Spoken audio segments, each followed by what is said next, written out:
Hello, and welcome to a tutorial on how to file your port relief claim. The first step to filing port relief is to ensure all forms are completed.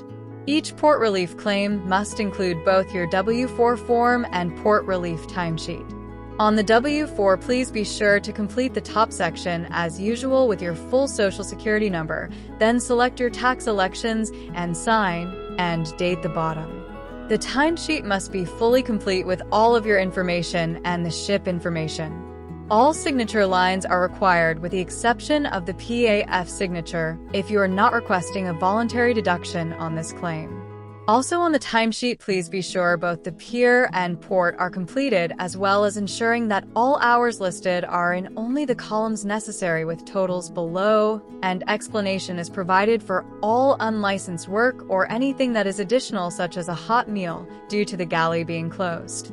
Port relief claims can be submitted by email, mail, fax, or walk-in at the plan's office. To help expedite port relief claims, please ensure that your timesheet and W-4 are completed with all required sections signed or filled out, and submit all documentation required together. To email your claim, please email vacation@mebaplans.org. Please subject your email with your last name and last four of your Social Security number followed by port relief and the date of submission. To mail your claim, please mail to 1007 Eastern Avenue, Baltimore, Maryland, 21202.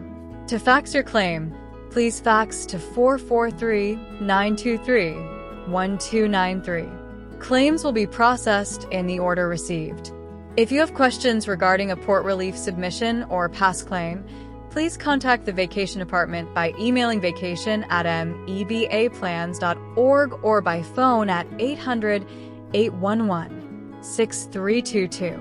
Once you have submitted your port relief claim, a processor will review your claim and they will reach out regarding any missing documentation, incomplete portions of your forms, or with questions they may have to be able to proceed with your payment. After everything is verified, your claim will be processed, audited, and transferred for those members set up with direct deposit. Your claim will be marked as completed at this point, and your claim receipt for direct deposit or check for those without direct deposit will be mailed out to the mailing address on file for you with MEBA plans unless otherwise specified on your port relief application. I hope that this information has been helpful to you in your submission process. The Vacation Department is always available to help you though, so please do not hesitate to reach out.